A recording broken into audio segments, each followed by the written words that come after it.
Democrats are moving forward with new rules for their impeachment inquiry.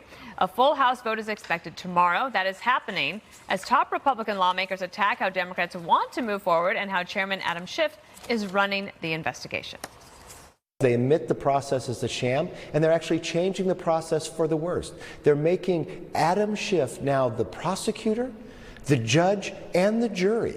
And they're denying more Republicans in the room, and those who are in the room only allowing one to ask a question. To interrupt us continually, to coach the witness, to decide whether or not what we're going to be able to ask the witness. I mean, we don't even get any witnesses at this point.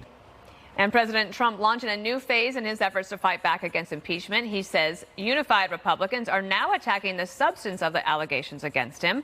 And we have all of this happening today, partly, Katie, let me go to you first. The Republicans have pounded on process for a month. That's actually a long time to sustain an argument, and now the Democrats are changing. Do you think the Republicans will be able to continue fighting on process? I think so, just based on the idea that this doesn't actually fall into the real impeachment category. Once again, it's a step forward. They're trying to open up some of these hearings for the American people to watch and see. So I think all of us will be happy to watch some of this ourselves rather than hearing from Adam Schiff or even Republicans regurgitating what they think happened inside these hearings.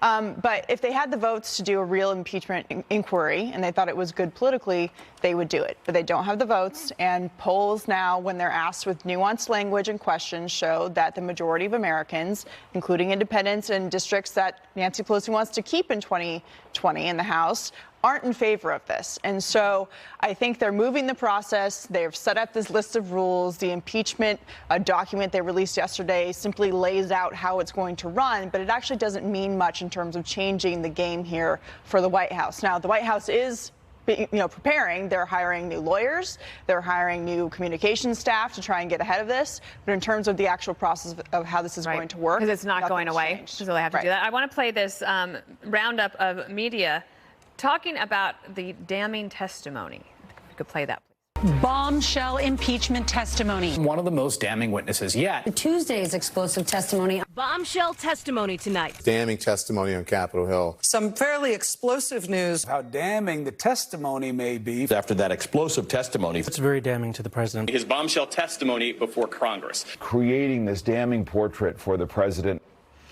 Jesse, Ken, I said that Republicans had pounded on process for a month, but the Democrats, are, like every day, they have somebody else out there with damning testimony. Well, if it's this big bombshell, we should be able to see the explosion.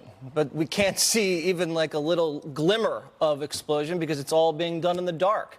And the Republicans are right to pound this deal on process because it's corrupt, it's crooked, and it's shady. And it's being run by Adam Schiff, the chief architect of the Russia hoax, who's already been caught witness tampering, and now he's witness coaching. And he's trying to find naked pictures of Trump. What a sicko. So he's already been slapped with an ethics complaint today. That guy's a joke. And that's why they're ripping it away from Schiff and giving it to little Jerry Nadler instead to handle. But I think he's got a good argument on the substance, too. I mean, I've raised the treaty up here a lot of times. You can ask Ukraine about corruption all you want, and Joe Biden is not above the law. Katie cited some great polls, and I have them right here because I know Juan loves to talk about polls. This is a CNN report. Impeachment isn't popular in Wisconsin and these 5 other key swing states. I don't need to read it, but it's all right here. And I have another poll here that says 59% don't want the president impeached. Only 36% do. That's Suffolk University, USA Today.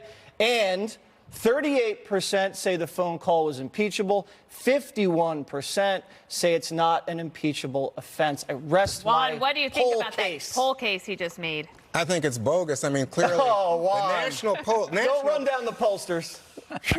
The national polls are consistent in terms of the increase in support for impeachment and in some cases for removal. So you can focus on a few districts here or there. The national story is pretty clear. But I'm just going to say this. I think Trump and his folks, to pick up on what Dana was saying, have been arguing process for weeks, even to the point of attacking Lieutenant Colonel Vindman and defaming him, and I think it's a way that's so unpatriotic. But the reason they were arguing process is because the facts are not on their side. Now, the process is in the Constitution. Pelosi, the Speaker of the House, has followed the Constitution to the letter. And now they're moving to an open phase, which is what the president and his supporters have asked for. And they're still saying, oh, that's not good enough. We don't like the open phase. But here's the thing. The Republicans are trying to work you, the American people, and say, oh, don't buy it, don't buy it. But again, these polls are very clear.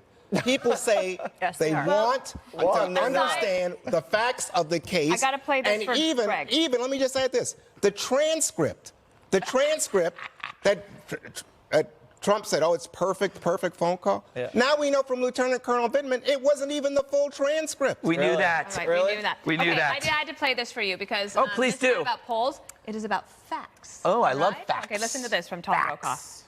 But they still don't have what you would call the goods on this president in terms of breaking the law and being an impeachable target for them. They're going to start the process, but they don't have the same kind of clarity that the people who are opposed to Richard Nixon had. All right, what do you think of that? I think a lot of that, Dana. Look. What the Dems are doing is they're creating a train of opinions that are all about the one thing, the transcript. So they just find another guy to say, yeah, you know what, I was concerned too. So it's a train of concern, but a concern is not the same as something that happens.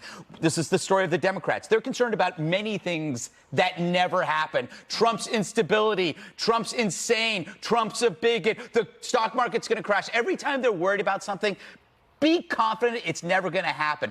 I wonder if there's a causal link between the lackluster presidential campaigns of the Democrats and the impeachment hysteria. Could it be that the impeachment hysteria is draining their party of all of their intellectual energy?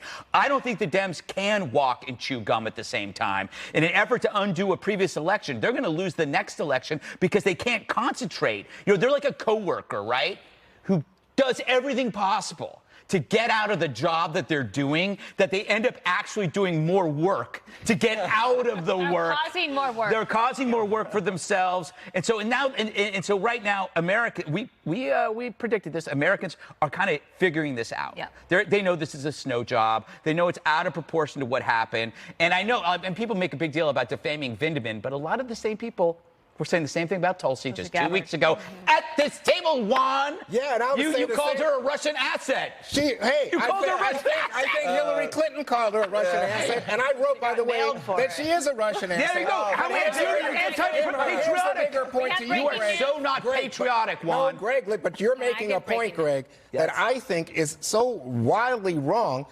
It's President Trump who is trying to rally Republicans and say, hey, the cult has got to stand behind me, do everything, go after Vindman, go after the process. Yes. Calling supporters a cult reflects badly on you, Juan, not on them. Calling people a cult does not persuade anybody. It doesn't persuade me. I laugh at it. It's all about Trump. It reelects him. Back Trump. Don't even back the Republican Party, just back Trump. Call people a cult. You don't influence anybody. You think this is not just about backing Trump? I think the Republican Party is in a different place. You can't crack the base, Juan. That's there. Here we go. You can't crack it. To your point, Greg. No, you can't. They're on crack. There you Katie, two things. We have heard that the White House event is going to happen in just a minute or so we're going to keep talking here. One thing I think this does, incumbency there's a lot of benefits to it, right? So you can set up a contrast. So now you have the president. He's going to be in the East Room of the White House. He's doing a Medal of Honor ceremony. He is going to be able to talk about the fact that the Pentagon is set to release, we just got this breaking news, some video of the raid. So there's that. So you can show and you can tell people all the things that you're doing. When the contrast is on the Hill, you have impeachment every day. This is the video, Katie. You can see the Pentagon just released this. Everybody, this happened on late Saturday night.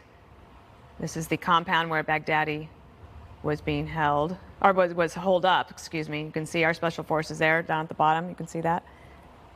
It's very unusual for the Pentagon to release this type of video, but they must have had, Katie, they must have believed that they had all the intelligence that they needed cleared out of the way so that they could release it and show people what happened. Yeah, that's where al-Baghdadi ran into a hole and decided to be a coward and not fight back. And I'm glad that he's gone, and the president deserves credit for that. Absolutely. And you're 100% right that this does set up a contrast. What White House can argue that they are focused on serious things like defending the country from ISIS, defending the national security of the country, and trying to push forward things on Capitol Hill. I was on Capitol Hill yesterday, and there are a number of House Democrats in places like Iowa who are getting pushed on issues like UMCA. I'm going to have to interrupt you there because we're going to be able to take a break. We're going to be right back with the president in the East Room. We'll be right back.